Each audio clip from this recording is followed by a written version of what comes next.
আসসালামু আলাইকুম, কেমন আছেন সবাই? আশা করছি ভালো আছেন।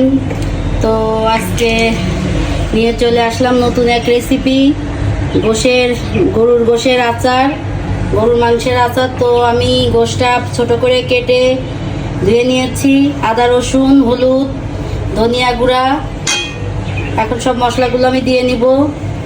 তো 4 চামচের 1 চামচ করেই দিব সব কিছু। এখন দিব জিরার গুঁড়া, ভাজা জিরার গুঁড়া 1 চামচ,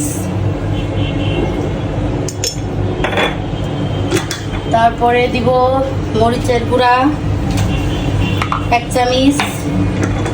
এটা আমি আচার বানাবো, সেজন্য আমি খুবই কম মশলা দিব, 1 চামচ পরিমাণ দিয়ে দিলাম। এখন দিয়ে দিব সরিষার তেল। তো এখন দিয়ে দিচ্ছি আমি পরিমাণ মতো সরিষার তেল, অল্প করে দিব। এটা আমি ম্যারিনেট করে রাখবো, পরে আমি যখন আবার তেলে দিব পাঁচফোড়ন দিয়ে শুকনো মরিচ দিয়ে তখন আবার একটু বেশি করেই তেল দিব, এই জন্য এখন একটু কম করে দিলাম।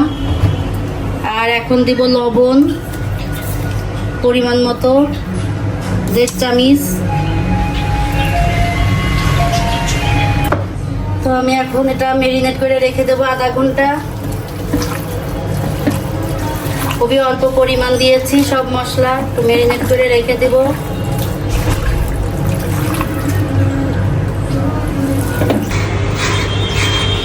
এই তো বন্ধুরা, আমার গোশটা ম্যারিনেট করা হয়ে গিয়েছে। এখন আমি জালটা ধরিয়ে দিব।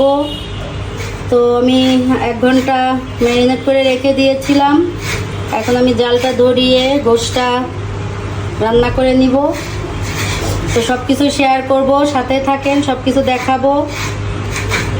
আর করব আমি নারিকেলের নাড়ু। এখানে আমি নারিকেলগুলো হাসিনা আপা কুড়িয়ে নিচ্ছে, নাড়ুটাও শেয়ার করব। তো যাই হোক, সাথেই থাকেন, সব কিছুই শেয়ার করব। এই তো বন্ধুরা, তো আমি গোশটা কষিয়ে নিচ্ছি। গোশে আমি এক্সট্রা কোনো পানি দিই নাই, গোশের পানিতেই গোশ সিদ্ধ করছি। তো আমি মিডিয়াম জালে এখন গোশটাকে সিদ্ধ করে নেব, ভালোভাবে পানিটাকে শুকিয়ে নিব। আসলে গোশে পানি থাকলে সেই গোশের আচারটা ভালো থাকে না বেশি দিন, এজন্য চেষ্টা করবেন সবসময় গোশের পানিটা সুন্দর করে শুকিয়ে নিতে।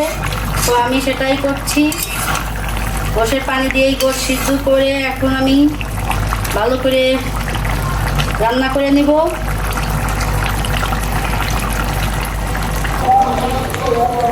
এই তো বন্ধুরা, তো আমার গোশের আচারটা বানানো প্রায় শেষ। আর একটু নেড়ে চেড়ে আমি পাঁচফোড়নের গুঁড়াটা দিয়ে দিব। আমি একটু মশলা করে রেখেছি, পাঁচফোড়ন, শুকনো মরিচ, ধনিয়া। তো আমি ওই মশলাটা দিয়ে তারপরে নামিয়ে নিব। তো আজকে তো আপনাদের সাথে শেয়ার করলাম A to Z মাংসের আচার। তো এভাবে বানিয়ে খেয়ে দেখবেন। আর এভাবে মাংসের আচারটা 1 বছর পর্যন্ত সংরক্ষণ করা যায়, রেখে রেখে খাওয়া যায়। তো এখনও একটু ভিজা ভিজা ভাব আছে আমার, এটা সম্পূর্ণই আমি ভেজে নেব, শুকিয়ে নিব।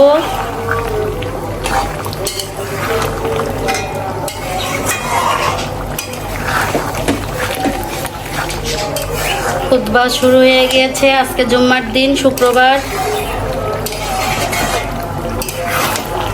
তো সাথেই থাকেন, লাস্ট ফিনিশিংয়েও দেখাবো, শেয়ার করব।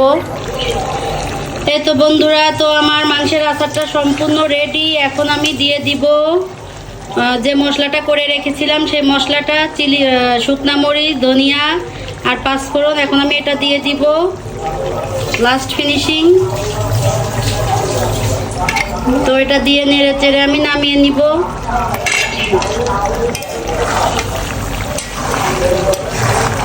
তো আমার মাংসের আচার সম্পূর্ণ রেডি। তো আপনাদের সাথে তো শুরু থেকে শেষ পর্যন্ত শেয়ার করলাম। এভাবে করে খেয়ে দেখবেন, অনেক মজা লাগে এবং অনেক দিন রেখেও খাওয়া যায়। তো ভিডিওটা ভালো লাগলে অবশ্যই লাইক কমেন্ট করবেন, শেয়ার করবেন, সাবস্ক্রাইব করে দিবেন। আমার ফেসবুক পেজে ফলো দিয়ে আমার পাশে থাকবেন। সবাই সুস্থ থাকবেন, ভালো থাকবেন। আল্লাহ হাফেজ।